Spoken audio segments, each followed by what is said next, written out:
Well, hey, Gundam Maniacs, welcome to another episode of Gundam Explained.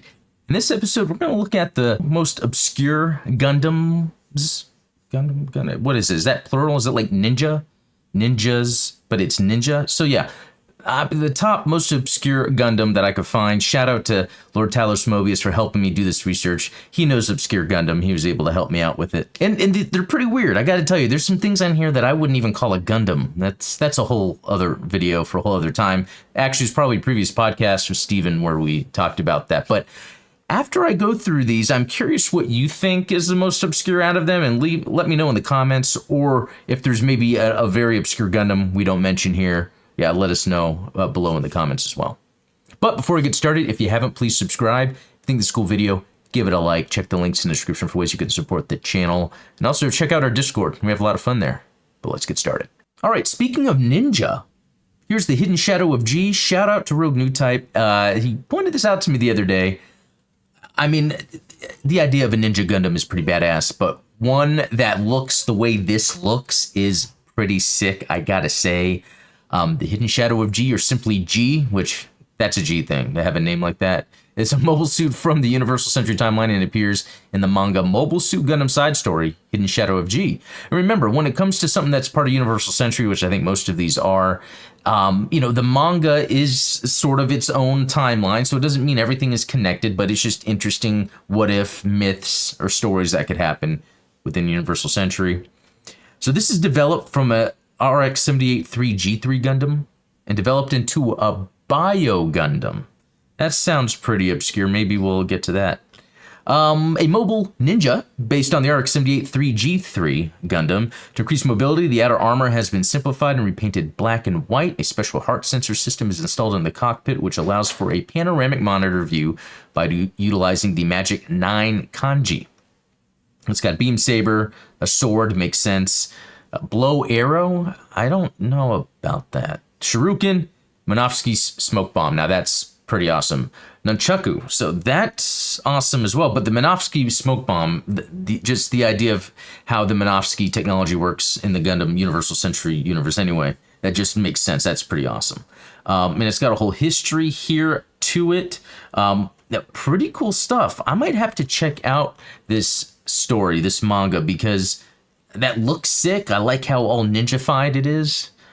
But yeah, let's move forward. All right, we got this next one. It's the Bio Gundam. I mean, the Ninja Gundam is pretty obscure. One that's a Bio Gundam, isn't that sort of like an Evangelion, again, pronouncing things, thing, where isn't like the suits or the mechs in Eva are like bio suits or something like that? I haven't watched it. Yeah, I know.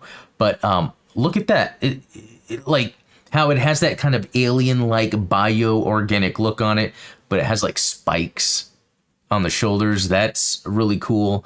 I like everything that's going on here. Even in the pic of it, I guess this is from the manga, like in its hand, it's like holding an arm. That's pretty sick. The Bio Gundam is an organic body created by alien life forms that have taken over Jupiter. It took the form of a mobile ninja to defeat the ninja who had gathered to defeat it. And it's using ninja correctly here. It heavily resembles the Hidden Shadow of G, as the alien life form determined it to be the strongest of the group. All right, RX-78EX PH1 Zephyr Gundam. I gotta say, I've heard of Zephyr before. Maybe that's used with something else, but the RX-78EX PH1 Zephyr Gundam, Zephyr Phantom, appeared in the manga Outer Gundam. So here's another manga to check out, Outer Gundam. I like the look of it. Very samurai-like, I guess, with the split toes. You've got like the shoulder shields going on. I mean, that's kind of the look of the original Gundam anyway, was kind of tapping into the Japanese culture. Here's a screen right here that looks pretty sick. That is samurai-like. Gotta say, haven't heard of that one. Here's a more streamlined design, but it looks really cool. I kind of like how it has just different geometry around it, but still retaining that classic Gundam look. Gotta say, that really is a cool looking one. I'm digging that a whole lot. All right, MRX 002 New Type Use Prototype Gundam. Okay. The MRX Prototype Gundam is a prototype mobile suit from MSV 90. A design series featured in the comic Bonbon March 1990 issue. Must be a collection of stuff. It was illustrated by Tatsuya Tomosugi. Haven't heard of him. But actually pretty neat look here. Again, it has like the dual split toes thing going on, but it has a lot of Zaku stuff going on because it has like the piping and everything. Let's see, any information on it. A prototype unit developed from the RX-78 NT1 Gundam NT1 and equipped with Xeon's Saikamu system. Its main armaments consist of 10 wire-guided bits. To offset the extra weight these weapons put on the mobile suit, it was fitted with several vernier thrusters on various points of the frame. On the frame, the backpack can also be detached to function independently as a fighter aircraft. Now that is a neat feature that, yeah, that backpack can also be a separate fighter aircraft. I love it. I don't know if that means like someone has to be in it when it's separate, or it works like we see in other Gundam or like Victory where there's like the laser guided system to put them together. Looks cool to me. Super obscure. Can't say I've heard of it before. Okay, now check out this one. It's called Gunboy Wilbur, and just look at it. It's what is that? The Gunboy Wilbur is a prototype machining skin featured in the For the Barrel novel. So this is a novel. Takes place during Universal Century in 0079. This looks like something DARPA would have created. You know, like those robot dogs that were running around, and you can like knock them over or whatever, and they come back. I mean, that's what it looks like. I wonder if they were trying to give it that look.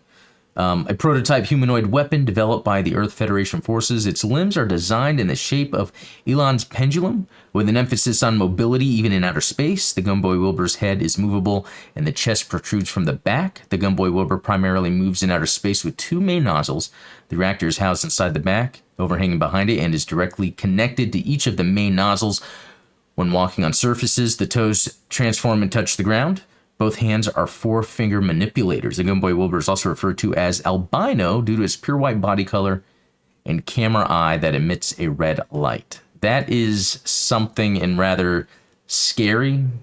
Kind of bland, though, but like still cool, especially in the world of Gundam. That's such a unique and different looking design.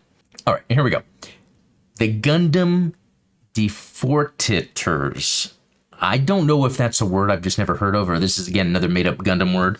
But Deforters. Deforters, it makes me want to say fortress, but there's a tit in there. All right, that was weird. But the Gundam Deforters #1 is a mobile suit that appears in Enhanced Human Tale, Another Z Gundam Story. The Anheim Electronics developed this unit on Island 7 during the Grips conflict. It can split in two parts, like the AMX 107 Bawu, but the most important feature is DEF, hence the Deforters name. Okay, I gotta look up and see if this is a word or something. No. DEF is a movable AI terminal shaped holotype, which synchronized the mobile suit with the pilot, helping in navigation, firing, and enemy search. In a range of about 400-700 km, it was destroyed by a Big Zam. Okay, well, that paragraph needs some grammar and spelling help. Well, okay, then that just about does it. Thanks to Lord Talos Mobius for helping me pick these out. I gotta say, they're all pretty obscure. It goes from that Ninja, that G Gundam, that Rogue New Type sent over to me, that is just like kind of badass and awesome. But then something like the Gunboy Wilbur, which is like completely obscure. I wouldn't even think it's a Gundam. I think it's from some other IP totally, but it's just kind of cool that it's a Gundam. So let me know what you think. Out of those, what to you is the most obscure? Also, are there any other obscure Gundam I didn't point out here that you know about? You want to post below. I'm always interested in finding these, and I wonder if anyone knows this. What's the most obscure Gundam that actually also has a model kit? That's always a lot of fun. But anyway, guys, thanks for watching. Hope you enjoyed this, and we'll talk later.